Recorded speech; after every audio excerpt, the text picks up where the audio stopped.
Anila, I'm setting up not so much a question but more of a comment that you've always been a part of my life for as long as I can remember. I don't know, since I think when I read your book it was like life began about Buddhism for me. And I was so moved by reading your book and getting to know you from afar that I decided to write to you in Dharamsala. And I just sent a card just to let you know who I was and that I was on the path to Buddhism and everything was going great. And just left it at that. And then it would have been about 6 months later, I received a letter with your the stamp of the nunnery and a personal letter from yourself just saying, oh, hi, love.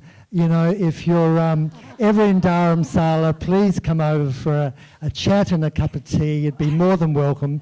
And besides, love, if you're thinking about becoming a nun, you'll probably have to be on your own as a Westerner. So I think you got me mixed up for being a girl rather than a man writing to you. And but I thought it was the funniest thing and a great beginning to a relationship. Thank you.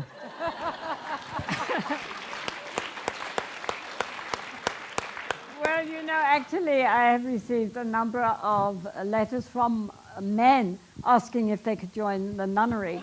Often saying, well, it's true I have a male body, but I have the heart of a female. Sorry, no, you're not from the Himalayas, so you can't join. Any more questions? Yes?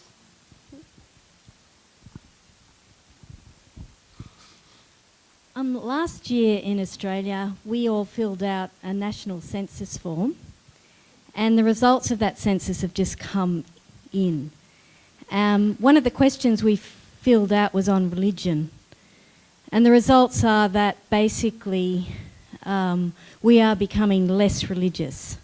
So we're predominantly a Christian country and participation and engagement is falling, and we have very small percentages of Buddhists, Hindus, Muslims and other religions.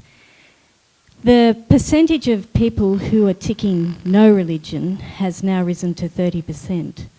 And the majority of people who are ticking that are under the age of 35. And I'm wondering whether we should be worried about this loss of religiosity in the country and what some of the implications might be. Well, I mean, it's not just Australia, it's worldwide. I mean, the majority of French people now claim themselves either to be Buddhist or atheist. Really? And that used to be a predominantly Catholic country. It's not anymore. And of course, I lived in Italy and all the monasteries were emptying. Beautiful monasteries empty.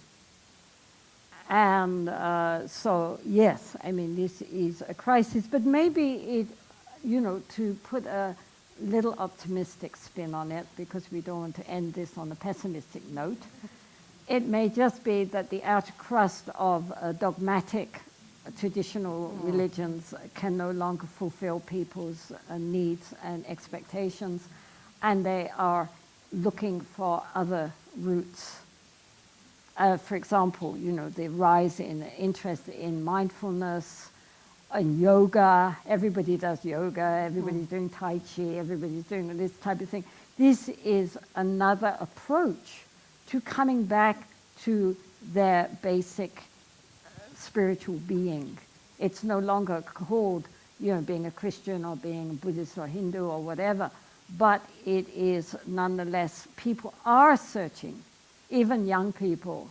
I mean, many students come from Western countries to India to study. And again and again they ask, what is the meaning of life? What is the purpose of life?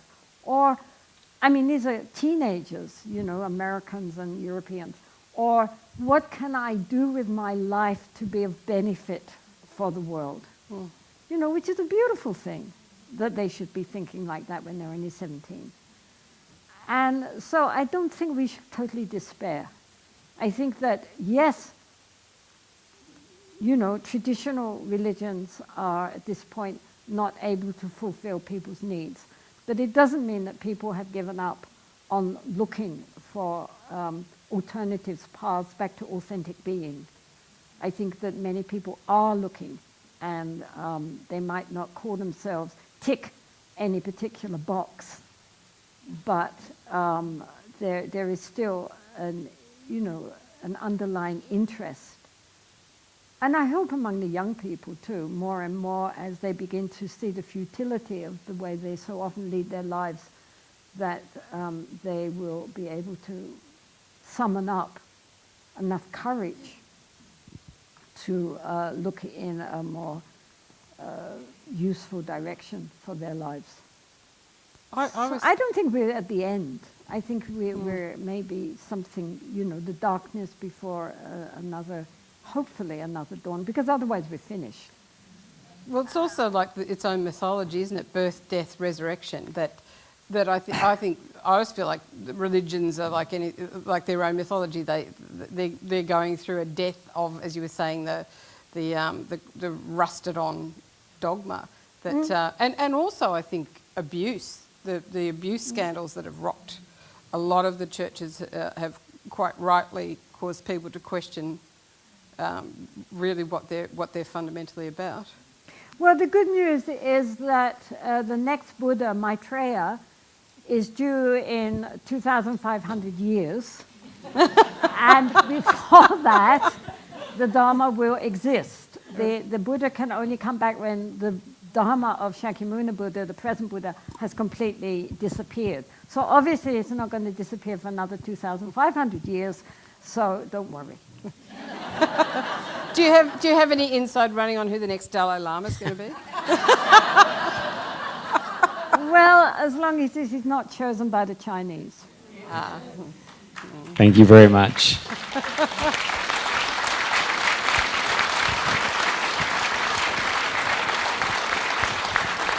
So we have to finish it there.